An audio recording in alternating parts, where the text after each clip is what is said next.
Hello students, Monika ma'am अभी तक आप लोगों को पढ़ाते रहे थे। मोनिका मैम ने आपको 2.2 एक्सरसाइज तक करवा दिया था। आज हम 2.3 में इक्वेशन सॉल्विंग दोबारा देखेंगे। एज अ रिवीजन स्टार्ट कर रहे हैं।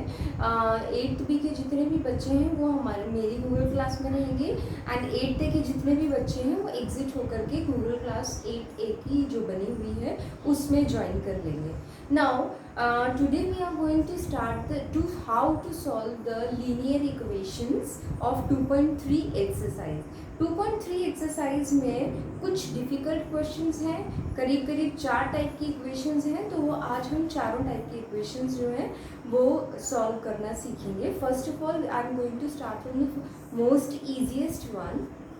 First question of 2.3 exercise, the equation is 4z plus 3 is equals to 6 plus 2z. This is the equation which we have to solve. 4z plus 3 is equals to 6 plus 2z. If you have to solve it, you have to take the variable one side at the one side of the equations.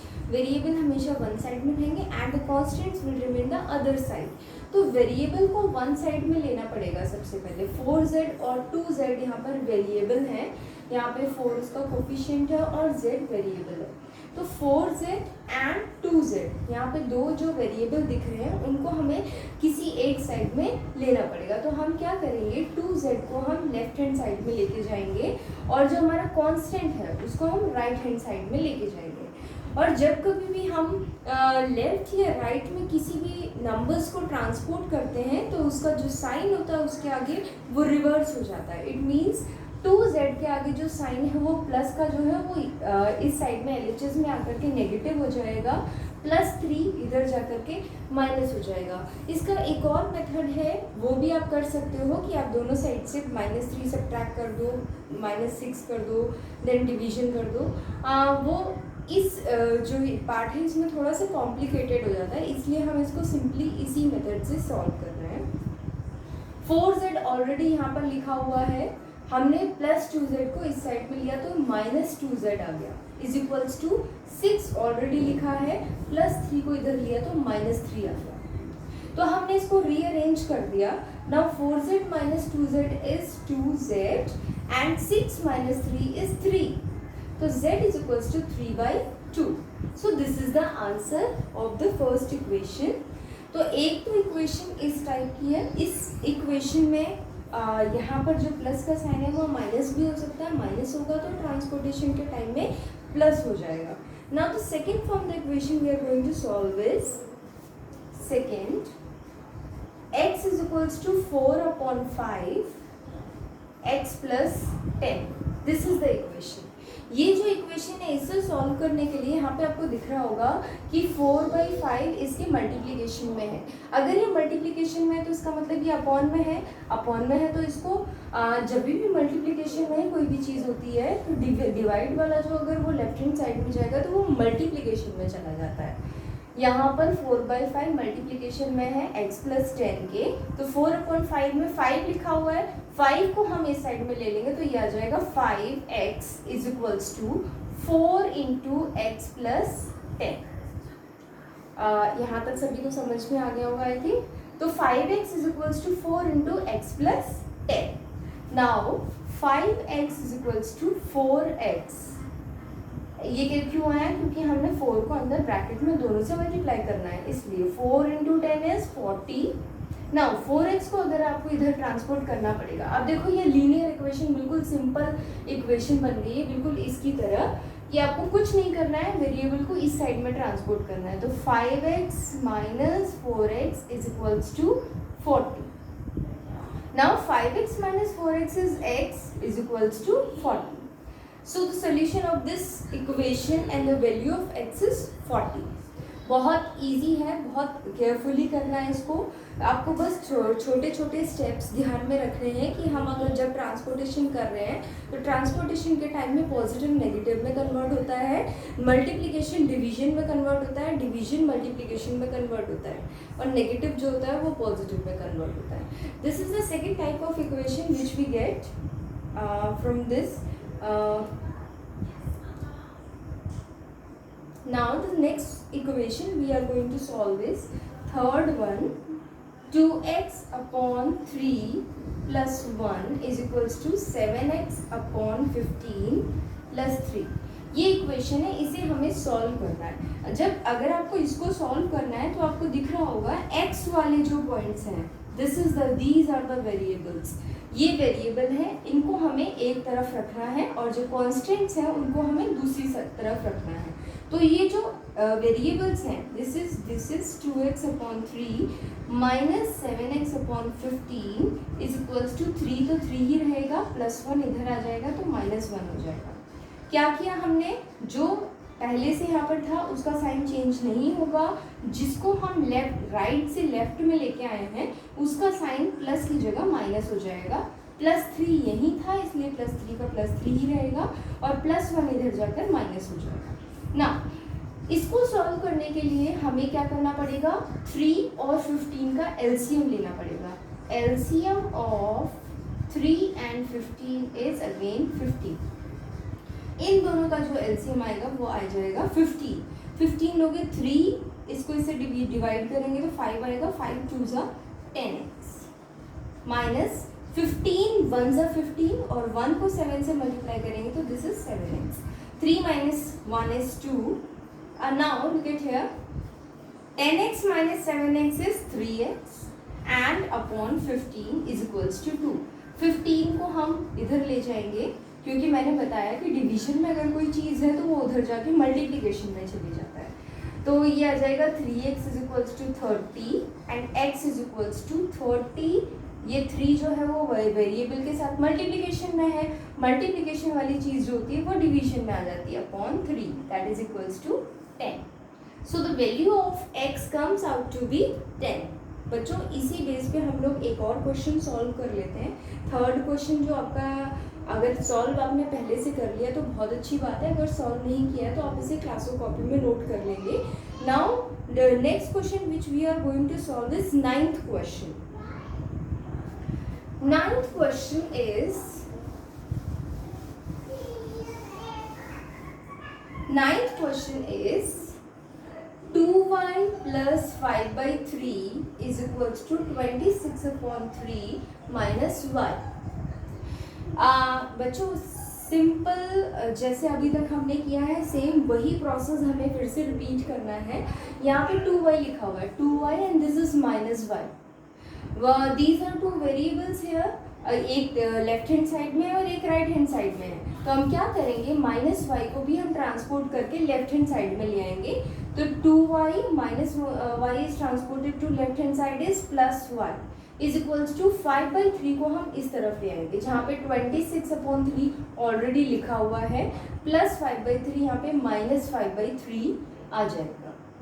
So the easy transportation, कुछ भी नहीं करा, 2y plus 1y is 3y is equals to, इनको solve करना है, denominator same है, LCM 3 ही आएगा and this is just 26 minus 5 that is equals to 19 upon 3 and this is equals to 3y. As it is वैसे का वैसे ही लिखते जाना है step wise. y is equals to 19 upon 3 जो है वो y के साथ में मल्टीप्लिकेशन में है तो 3 को हम नीचे ले आएंगे तो ये आ जाएगा 9. तो जो आंसर आएगा वो आएगा 19 upon 9. This is the answer of, this is the value of y. तो बच्चों मुझे नहीं लगता वो दोनों क्वेश्चंस करने के बाद में कोई कन्फ्यूजन रह जाता है. अगर कोई कन्फ्यूजन रहता है तो you can ask in the Google classroom and you can write the comments below the video which I have uploaded. Now we are going to discuss exercise 2.5, questions of some exercise 2.5, how to solve the linear equations. The next part which I going to solve is x minus 5 upon 3 is equals to x minus 3 upon 5. This is the part which you have to solve. Now look at here, x upon 5 upon 3 है, ये whole के upon में 3 लिखा हुआ है, यहाँ पे whole के अपॉन में 5 लिखा है. यहाँ पर एक ये टर्म है, एक ये टर्म है और दूसरा कांस्टेंट इसके नीचे है, ये इसका कांस्टेंट है। लेकिन यहाँ पर कोई भी चीज़ प्लस में या माइनस में नहीं है बजाय इन दोनों के। तो व्हाट वी हैव, हमारे पास एक टर्म के नीचे 3 है डिवीजन में, और यहाँ दूसरे टर्म के नीचे डिवीजन में 5 है। जब ऐसा केस आता है जब यहाँ पे प्लस कुछ भी नहीं है यहाँ पे प्लस या माइनस में कुछ भी नहीं है, तो इस केस में क्या करते हैं हम डायरेक्टली क्रॉस मल्टीप्लिकेशन कर देते हैं। 5 का मल्टीप्लिकेशन इधर हो जाता है, 3 का मल्टीप्लिकेशन इधर हो जाता है। तो जब 5 डिवीजन में था इसीलिए मल्टीप्लाई होने के लिए ऊपर चला जाएगा। 5 into x minus y is equal to रहेगा 3 इंटू एक्स माइनस 3 आ जाएगा। What we get is this, हमने 5 का मल्टीप्लिकेशन इसमें कर दिया और 3 का मल्टीप्लिकेशन इसमें कर दिया। कोई भी ऐसा क्वेश्चन जिसमें अपॉन में दिया हुआ, डिवीजन में दिया हुआ, लेकिन उसके प्लस या माइनस में कुछ भी नहीं दिया हुआ है, तो हम ये इस तरह से मल्टीप्लाई कर देते हैं। इस मल्टीप्लिकेशन के बाद में हमें डिस्ट्रीब्यूटिव प्रॉपर्टी लगानी होती है कि 5 का x में मल्टीप्लिकेशन होगा और इस 5 का 5 में भी मल्टीप्लिकेशन होगा। उसी तरह से 3 का x में मल्टीप्लिकेशन होगा, 3 का 3 में भी मल्टीप्लिकेशन होगा। 5 इंटू एक्स इज 5x, नहीं माइनस का माइनस, ये जो माइनस है वो बीच में आएगा। 5 5 ज़ा 25 is equals to 3 into x is 3x and minus वाला बीच में आएगा, 3 3 ज़ा is 9। Now we get again, we are in the condition कि हम एक लीनियर फॉर्म में फिर से आ गए हैं, एक सिंपल लीनियर फॉर्म में फिर से आ गए हैं। यहाँ पे 5x लिखा है, यहाँ 3x लिखा हुआ है। अब जब भी वेरिएबल अगर दोनों साइड में होते हैं तो हम उनको एक ही साइड में ले आते हैं। हम क्या करेंगे, 3x को भी इस तरफ ले आएंगे। 5x ऑलरेडी लिखा हुआ है, ये प्लस का 3x है, तो यहाँ पे नीचे माइनस का 3x आ जाएगा इज इक्वल्स टू माइनस का 25 हम उस तरफ ले जाएंगे। ये माइनस 25 जो दिख रहा है वो इस तरफ आ जाएगा, तो minus 25 becomes minus 9 already given plus 25। 5x minus 3x is 2x is equals to 25 minus 9. 25 minus 9 is 16. यहाँ अब देखो हमें वेरिएबल की वैल्यू निकालनी है। अगर वेरिएबल की वैल्यू निकालनी तो this is 2 into x is equal to 16। जहाँ पर भी कोई साइन नहीं होता वहाँ मल्टीप्लिकेशन एजम्प किया जाता है, तो 2 into x is equals to 16. Now x will be 16 upon 2, that is x is equals to 8. So the value of x is 8. This is the type of the question which we get. Now ये fourth part था exercise 2.5 का, exercise 2.5 का fourth part था ये। Now we are again going to discuss part 5. Before starting this part, fifth part देखो इसका। Fifth part is 3t minus 2 upon 4 minus 2t plus 3 upon 3 is equals to 2 upon 3 minus t। बच्चों ने इसी तरह का भी पार्ट एक करवाया था जिसमें ये दोनों left hand and right hand side में मेंशन थे, लेकिन यहाँ पर क्या है, यहाँ पर सब कुछ मिक्सअप दिया हुआ है। अब इसको हमें सबसे पहले रीअरेंज करना पड़ेगा कि जितने भी वेरिएबल हैं उनको एक तरफ लाना पड़ेगा। एक तरफ लाने के बाद में ही ये सॉल्व हो सकता है। नाउ अब देखते हैं वेरिएबल कौन कौन सा है, कांस्टेंट कौन कौन सा है। जहाँ जिसमें भी t आएगा वो वेरिएबल होगा और जिसमें t नहीं आएगा वो कांस्टेंट होगा। ये भी वेरिएबल है, ये भी वेरिएबल है और ये भी वेरिएबल है। This is variable, variable and variable, but this is constant. अगर ये कांस्टेंट है और ये वेरिएबल्स हैं तो हमें वेरिएबल को एक तरफ लाना पड़ेगा। हम क्या करेंगे, माइनस t को इस तरफ ले आएंगे। जो एज इट इज लिखा हुआ है उसको वैसे का वैसे ही लिखेंगे। 3t minus 2 upon 4 minus 2t plus 3 upon 3 plus t is equals to 2 upon 3। ये लिखा हमने। ये लिखने के बाद में अब हमें क्या करना पड़ेगा, इस t के नीचे अगर कुछ नहीं है तो उसका मतलब होता है कि अपॉन में 1। So we have to take the LCM of 4, 3 and 1. 4, 3, 1 का जो LCM आएगा वो आ जाएगा 12. 12 will be the LCM of 4, 3 and 1. इसको solve is equals to 2/3 आएगा। थोड़ा सा कॉम्प्लेक्स है तो ध्यान से सुनोगे तो हो जाएगा। 12 को 4 से डिवाइड करेंगे तो कितने टाइम्स जाएगा? 3 टाइम्स। हमें पहले इस वाले नंबर को इससे डिवाइड करना होता है। डिवाइड में जो आंसर आता है उसको ऊपर वाले से मल्टीप्लाई कर देते हैं। तो 12 को हमने 4 से डिवाइड किया, 3 आंसर आया, 3 को ऊपर वाले से मल्टीप्लाई कर दिया। 3 इंटू 3t माइनस 2, ये जो माइनस है वो माइनस ही रहेगा। नाउ 12 को डिवाइड करेंगे 3 से तो आंसर आएगा 4, उस 4 को मल्टीप्लाई कर देंगे ऊपर वाले से, तो 4 इंटू 2t प्लस 3 प्लस 1 से डिवाइड करेंगे 12 को तो 12t जा 12t आएगा। This is what we get. Now थोड़ा सा कॉम्प्लेक्स है पर इजीली सॉल्व हो जाएगा। लेट्स सी कि यहाँ पर ब्रैकेट के बाहर 3 है तो इसको मल्टीप्लाई करना पड़ेगा। 3t से मल्टीप्लाई होगा ये और 2 से भी मल्टीप्लाई होगा। तो हम लिखेंगे 3 into 3 is 9t, 3 into 2 is minus 6। यहाँ पे माइनस 4 है तो वो 2 से भी मल्टीप्लाई होगा 2t से और 3 से भी मल्टीप्लाई होगा। तो minus 4 into plus 2t is minus 8t and minus 12। यहाँ पे क्या लिखा है? Plus 12t। अपॉन में जो था वही चल रहा है, 12 is equals to 2/3। This is what we gate.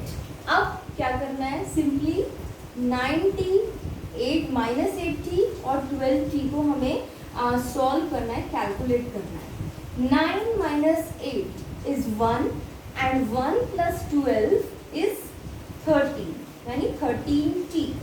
9t minus 8t is 1t and 1t plus 12t is 13t. Minus 6 minus 12 is minus 18 upon 12 is equals to 2/3. This is what we get. Now अब बच्चों simple equation बन गई। अब इसमें हमें पता है कि ये हमारा न्यूमरेटर है, ये डिनोमिनेटर है और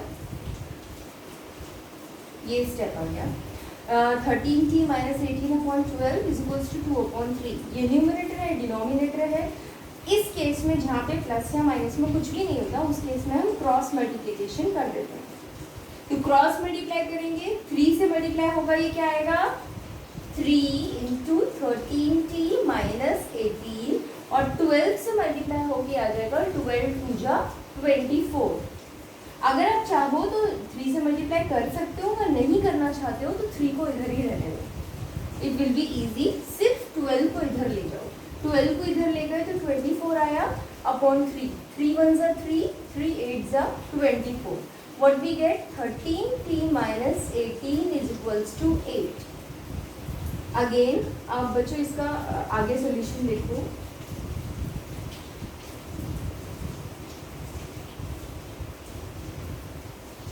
13t minus 18 is equals to 8. This will become minus, मैंने पहले ही बताया वेरिएबल को हम लेफ्ट में रखेंगे, बाकी सारे नंबर्स को राइट में ले जाएंगे।